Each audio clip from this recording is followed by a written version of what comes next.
एक गांव में एक गरीब किसान रहता था। वहां पर 2-3 साल से बारिश नहीं हुई थी, जिस वजह से वहां की सारी जमीन सूख चुकी थी। किसान बहुत दुखी था क्योंकि वो अपने जमीन के ऊपर कोई फसल नहीं उगा पा रहा था। सर्दी का मौसम था। आज किसान पेड़ के नीचे आराम कर रहा था। तभी उसे वहां एक सांप नजर आया। वह सांप अपना फन फैलाए हुए बैठा हुआ था। किसान के मन में एक बात आई, ये सांप काफी सालों से यहाँ रहता है, इसे भी इस अकाल के समय में मेरी तरह खाना ढूंढने में परेशानी होगी। फिर गरीब किसान ने मन ही मन ये तय किया कि वो हर रोज सांप को एक कटोरी दूध पिलाएगा। अगले ही दिन किसान एक कटोरी में दूध ले आया और सांप के बिल के पास रखकर कहने लगा, हे नागराज, आपको मेरा प्रणाम। मैंने कभी ध्यान नहीं दिया कि आप भी यही रहते हैं। सूखे की वजह से मैं तो परेशान हूं और मुझे लगता है आपको भी परेशानी हो रही होगी, इसलिए अब से मैं रोज आपको एक कटोरी दूध पिलाया करूंगा। बोलकर किसान ने वो कटोरी वही छोड़ दी और वहां से चला। अगले दिन सुबह जब वो कटोरी लेने वापस आया तो उसने देखा कि कटोरी में कुछ चमक रहा है। किसान ने कटोरी को उठाकर देखा तो उसके अंदर एक सोने का सिक्का था।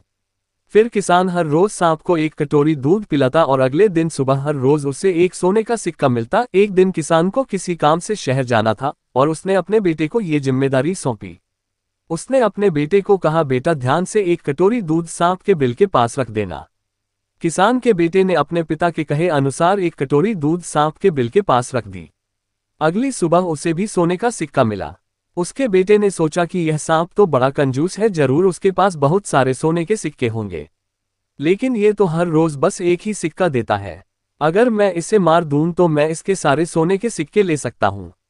अगली शाम जब लड़का दूध देने के लिए गया तो उसने सांप को देखते ही उस पर छड़ी से वार किया, मगर सांप भी सतर्क था। उसे छड़ी तो लगी पर उसने किसान के बेटे को भी डंस लिया।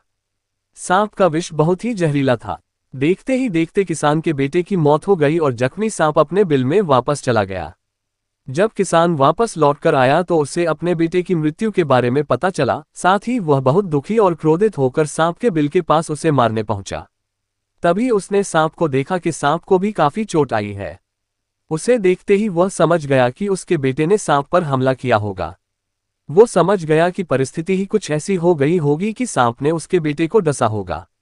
उसने हाथ जोड़कर सांप से माफी मांगी और सांप से अपने बेटे को वापस लाने के लिए कहा। थोड़ी देर बाद सांप अपने बिल में जाकर बाहर आया और उसने किसान को एक जड़ी बूटी दी। गरीब किसान जड़ी बूटी लेकर अपने मरे हुए बेटे के पास गया। उसने उसके नाक के पास वो जड़ी बूटी रखी। थोड़ी देर बाद उसका बेटा खांसता हुआ उठ खड़ा हुआ। जिंदा होने के बाद किसान के बेटे को उसकी गलती का एहसास हुआ। वो अपने पिता के साथ सांप के बिल के पास गया और उससे हाथ जोड़कर माफी मांगी और बोला, हे नागराज, मुझे क्षमा कर दीजिए। अब मैं किसी भी पशु, पक्षी या जानवर पर हमला नहीं करूंगा। मुझे क्षमा दान दें। सांप ने भी खुश होकर अपना सिर हिलाया और वापस अपने बिल में चला गया। इस कहानी से हमें 2 सीख मिलती है। पहली ये कि लालच करना बुरी बात, और दूसरी सीख ये है कि हमें निर्दोष जीवों पे हमला नहीं करना चाहिए। हमें उन्हें बिल्कुल भी परेशान नहीं करना चाहिए। हमें उम्मीद है आपको ये कहानी जरूर पसंद आई होगी। ऐसी ही कहानी सुनने के लिए जुड़े रहिए हमसे। हम जल्द ही मिलते हैं एक और नई कहानी के साथ। तब तक के लिए धन्यवाद।